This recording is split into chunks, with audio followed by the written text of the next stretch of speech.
अब तो यही दिन देखना बाकी रह गया था। आरती घर में घुसते ही जोर से बोली, रविवार की शाम थी, सभी लोग घर पर ही थे। क्या हो गया, क्यों सबकी शाम खराब कर रही हो? गुस्से से अमित ने आरती से पूछा। इतने दिन तक तो मैं मुंह बंद किए रही, पर अब मेरे से यह रोज रोज का नाटक नहीं देखा जाता। हमारे भी तो मोहल्ले में नाक कटती है माँ बाबूजी के कारण। आरती ने प्रत्युत्तर दिया। भाभी, क्या हुआ यह तो बताइए, आप तो बस पहेलियाँ ही बुझा रही है, देवर विशाल बोला। इतने में देवरानी पूजा भी रसोई से बाहर आ गई। अभी मैं सब्जी लेने गई तो मैंने देखा बाबूजी माँ का हाथ पकड़कर पार्क से घूमकर वापस लौट रहे हैं और आस पड़ोस वाले मुंह नीचे किए हंस रहे हैं। शीला जी भी बोल रही थी, बताओ इस उम्र में यह सब क्या अच्छा लगता है। मुझसे तो उनकी बात का जवाब भी नहीं बना। जब से रिटायर हुए हैं बाबूजी के तो तेवर ही बदल गए हैं और माँ भी नई नवेली दुल्हन की तरह हर समय शर्माती रहती है।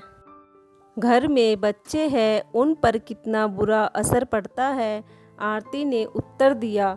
आग तो लगी हुई थी, उसमें घी डालते हुए पूजा भी बोली, हाँ यह बात तो ठीक है। अभी परसों शाम की ही तो बात है, बाबूजी रसोई घर से तेल गरम करके माँ के घुटनों की मालिश कर रहे थे, मानो कुछ हुआ ही ना हो। पूजा ने कहा। अभी बातें चल ही रही थी कि पीछे से सुभाष और कमला जी सैर करके वापस आ गए थे और पूजा की बात उनके कानों में पड़ चुकी थी। कुछ कहे बिना वे भी चुपचाप आकर सोफे पर बैठ गए कि अचानक बड़ा बेटा अमित बोला, पापा यह क्या नाटक चल रहा है आजकल, लोग देखेंगे तो क्या कहेंगे। अमित के इतना कहते ही सुभाष जी गुस्से से बोले, नाटक? तुम मुझे बताओ, अपनी बीवी का ध्यान रखना इसे नाटक कहते हैं? मैं इतने वर्षों तक अपने दफ्तर के काम में उलझा रहा, कभी तुम्हारी माँ के स्वास्थ्य की ओर ध्यान ही नहीं दिया। मुझे लगा कि वह खुश है और जब से दो दो बहुएं आई है तो तुम्हारी माँ राज कर रही होगी, और जब भी उसको रसोई में लगा देखता तो यही सोचता कि शरीर चलता रहे इसलिए कामकाज में लगी रहती है। परंतु रिटायरमेंट के बाद पिछले 4 महीनों में पहली बार मैंने महसूस किया कि वह बेचारी तो शरीर में जान ना होते हुए भी बहुओं के डर से रसोई घर में काम करती है, ताकि बुढ़ापे में उससे कोई 2 प्यार के बोल बोल सके। बेटा, जो तुम तेल की बात कह रही हो वह मैंने खुद अपने कानों से सुनी थी, जब तुम दोनों से कमला ने कहा था कि एक बार तेल गरम करके मेरे घुटनों की मालिश कर दो, लेकिन तुम दोनों बहुओं ने अनसुना कर दिया। तब मैं तेल गरम करके उसकी मालिश करने गया था, लेकिन वह तुम्हारी सास है, तुमने उसकी बात अनसुनी कर दी। परंतु मेरी तो वह पत्नी है जिसने पूरी उम्र अच्छे और बुरे समय में मेरा साथ दिया है, उसको मैं कैसे छोड़ देता। बल्कि मुझे तो इन 4 महीनों में जिंदगी का एक ऐसा सबक मिला है कि काश मैंने शुरू से ही कमला की सेहत का ध्यान रखा होता तो आज इसकी यह हालत न होती। आज तुम दोनों को मेरे मालिश करने पर तुम्हें यह नाटक लगता है या बेशर्मी लगती है? तुम बताओ, क्या अगर एक पत्नी पति की सेवा कर सकती है तो बीमारी में पति पत्नी की सेवा नहीं कर सकता? और हाँ, अभी तुमने हाथ पकड़ने की बात कही, तो अभी जब पार्क में चलते चलते उसके घुटनों का दर्द बढ़ गया था, इसलिए मैंने अपनी पत्नी का हाथ थामा था। पत्नी का हाथ थामने में कैसी शर्म।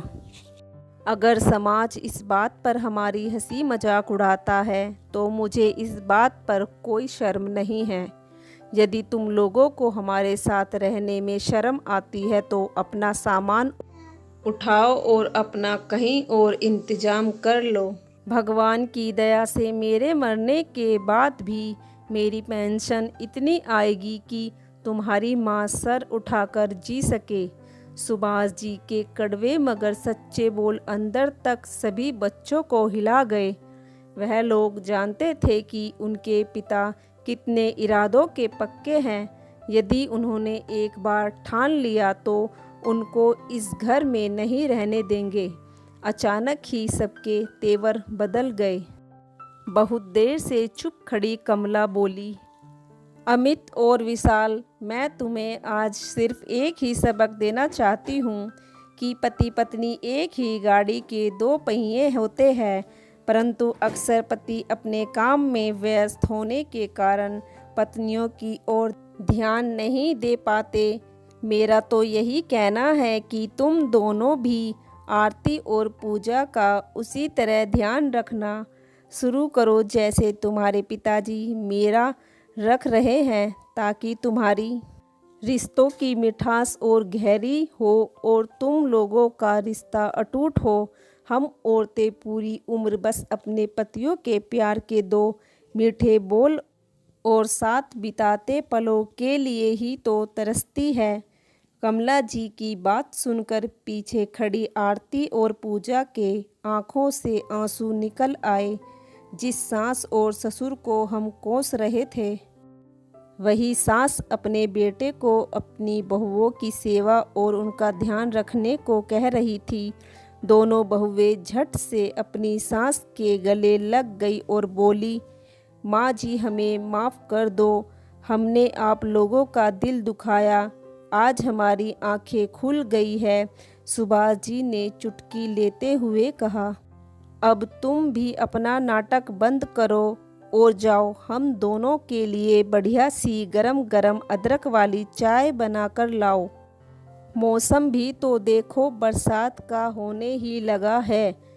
मैं और तुम्हारी सासू माँ बाहर लगे झूले पर बैठकर चाय का लुत्फ़ उठाएंगे। सुभाष जी की बात पर सब लोग खिलखिलाकर हंस पड़े।